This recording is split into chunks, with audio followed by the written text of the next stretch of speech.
Okay, so we're back. Now I want to add a view model. Okay, a new view model. So we have one, the high score view model, but I also want an addition game view model.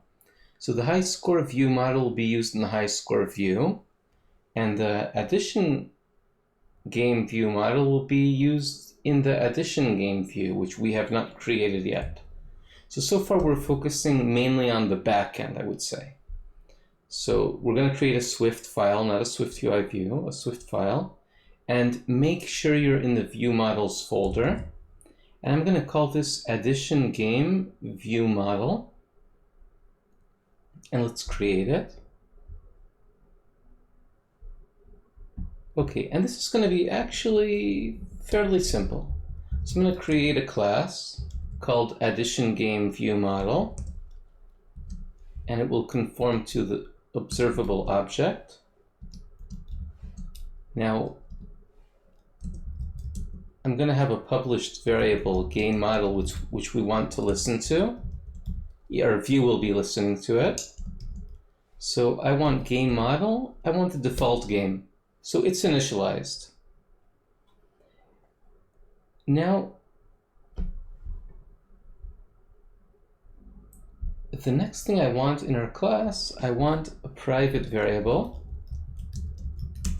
called problem count. So in this class, I'm going to keep track of how many problems have already appeared. And I also want a let constant, let next level bound be an integer that's equal to 5. Okay, this is just some constant that we'll be using to determine when we transition to the next level. Now we could have more complex logic, but I decided after every 5 problems we'll go up a level. Now I'm going to create a bunch of computed properties that in a sense we don't need, but it'll just make our code a little bit cleaner later. So the score is just going to be the game model dot score. So that will save us typing game model later on. That's the only reason why I'm doing it. It's not crucial, but I kind of prefer it. Now I want to create another computed property, so time to move up to next level. Or I could just call this, next level, as in a question, right? So time to move up next level. So if problem count modulo next level bound, so that's taking the remainder, right? Suppose we have 17 problems and I'm dividing by next level bound. So if that's equal to 0,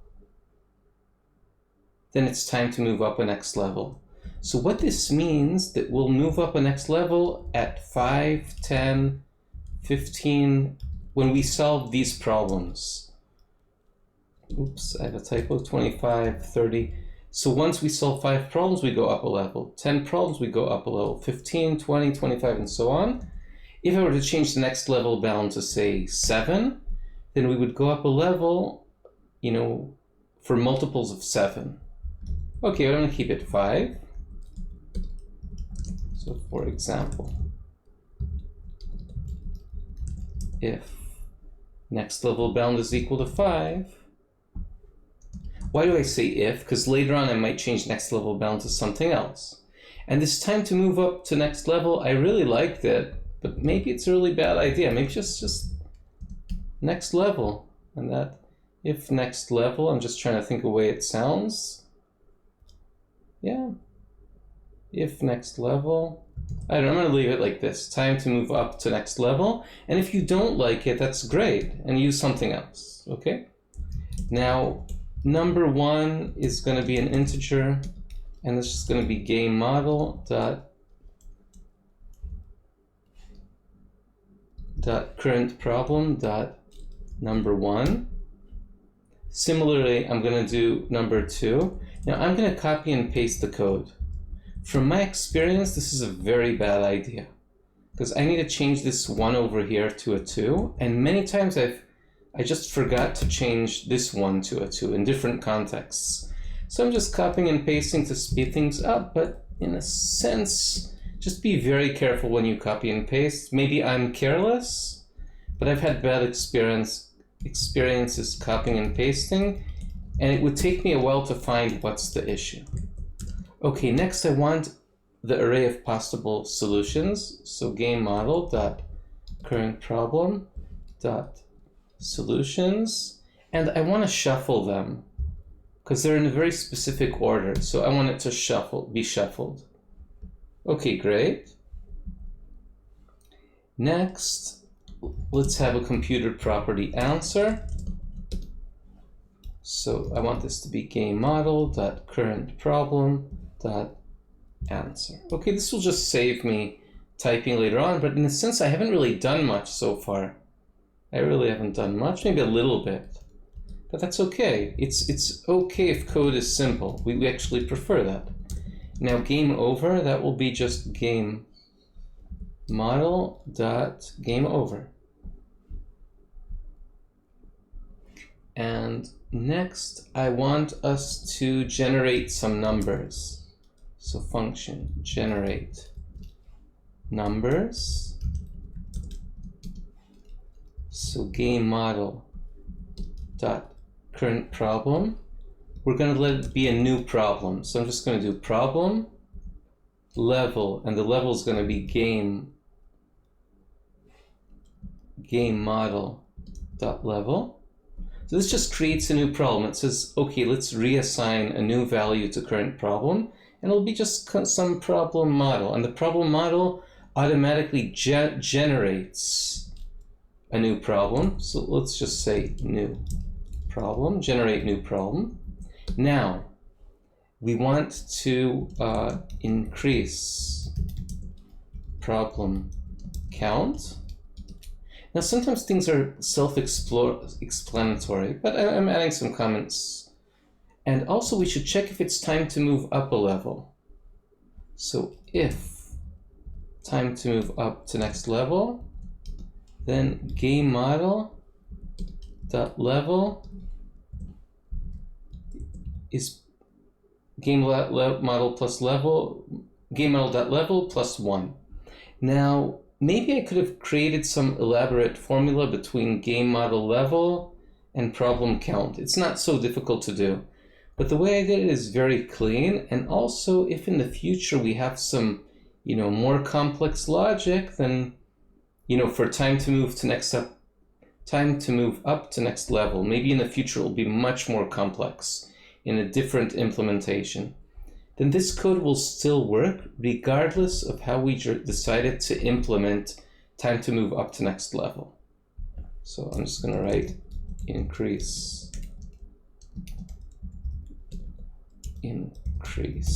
level. And I'm going to put it as a question mark because we don't necessarily do that. And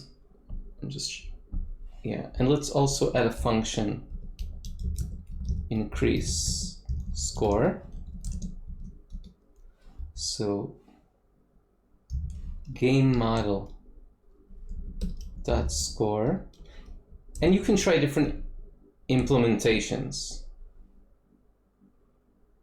equals to GameModel score plus the level. So if we're on level 1, we get another point for any correct answer. If we're on level 2, we'll get 2 points. If we're on level 7, we'll get 7 points per problem. If we're on level 100, we'll get 100 points now per problem. Now maybe you don't agree with this logic and you want to try something more complex. That's great. But maybe we have a feeling that, if we reach level 100, we should not be rewarded 100 points per problem. So what I'm going to do instead is I'm going to set an upper bound. So let's say the minimum value of the level and the number 10. Okay, so if I'm on level 17, let's think what's smaller, 17 or 10? 10 is smaller, right? That's the minimum value between 17 and 10. So 10 will be taken. So once you exceed level 10, then you're just going to get 10 points per problem, right? I think that just makes more sense. And maybe we shouldn't get a bonus per level, but I decided, we increase the difficulty, then let's increase the reward. Next, now the great thing about this increase score function is that if I have a bug, or if I decide to improve the logic in the future, I know exactly where to look. In increase score, not in the view, right? Not somewhere else. It's just very, very, highly localized. It makes it very simple to improve the app and debug it. Next, because notice that increase score is a very easy function, a very simple function. Nevertheless, I decided to put it in a dedicated function of its own. Next, lose life. So, right, if we made a mistake, so GameModel.lives is equal to GameModel.lives minus 1. Now, I don't want us to have a negative amount of lives, so I'm going to change this to the maximal value between GameModel.lives minus 1 and 0. So say if GameModel.lives minus 1 is, say, -3, we'll get 0. Now, honestly, I don't think I need to do this. I'm just doing it to be on the safe side, but if my code is correct, I should really never get a negative number. But I'm going to leave it like this. This is just being a little, extra safe. Now, if I lose a life, I also want to change the score. Okay, so GameModel.score equals to GameModel.score minus 2. Now, this is also problematic. I'm going to deduct 2 points if we made a mistake. That's fair enough. But maybe, in theory, we could get a negative score, and I don't want that. Okay, I just don't want that. So I'm going to take the maximal value of GameModel.score minus 1 and 0. Okay? So that's fair enough. So if you're supposed to get a negative score, you'll get 0 points. Okay. And again, we can always choose something more complex. Finally, I want to have a function called reset. Right, that's if we want to create a new game. So GameModel will be equal to GameModel capitalized, right? So this is a static variable. GameModel.default game.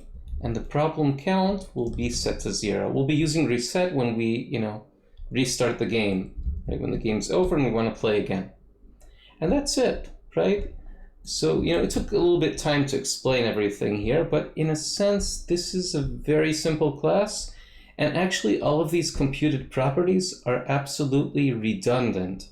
I added them just so our code will be a little bit more readable later on. What we really did in this video is generate functions, increase score, lose life, reset, and a few variables up here. 2 variables up here and 1 constant. And that's it. And I'll just tell you one thing that's bothering me a little about this code. The number 10 up here. Right, this is, I think it's better to have this as some kind of constant. Now, since I only use this once in the program, I don't mind leaving it as a 10, but I don't like this, right? So the next problem is giving this a good name, right? So bound, let's call this bound on, I don't know, increase or upper bound or max, here, max increase score. That will be a constant. So let's add that up here. See that I would lose sleep over having that number 10. So let this be equal to 10. And see, this is also a little bit inconsistent. Now, many times I like constants to be capitalized, and that's perfectly fine. The thing that is not fine here is that if I decided that the way I code is using capitals for constants, then why didn't I do that over here? So this is a matter of taste. In general, it's better to be consistent. It's better to be, but you'll see throughout the course that sometimes I'll use this form, which is called camel case, and sometimes I'll use this form. Like it's kind of like capitalized snake case. This is like a snake, I guess. So what I'm gonna do, I'm just gonna change this to max increase score. And really, it would be better to be more consistent. There's no hard and fast rule here. The advantage of having capitalized for constants is that it really jumps out. When you look at the code, you can see, ah, I see that's a constant. So in a sense, I prefer the capitalized form, but okay, I'll leave it at that. Now that I changed this over here, I have to just make sure that I made the changes down here, which I didn't. Okay. So we discussed a lot of interesting topics, and some things are a matter of taste, and we talked about using functions to localize the functionality, so if we want to improve things later, and also for the sake of debugging, maybe I made a poor implementation of lose life or increase score. While I'll play the game, suddenly I'll see, oh, losing life doesn't decrease, or I'll get a negative number, or something doesn't make sense. So at least I know where to go to update the code. Okay, great. So have an amazing day and see you next time.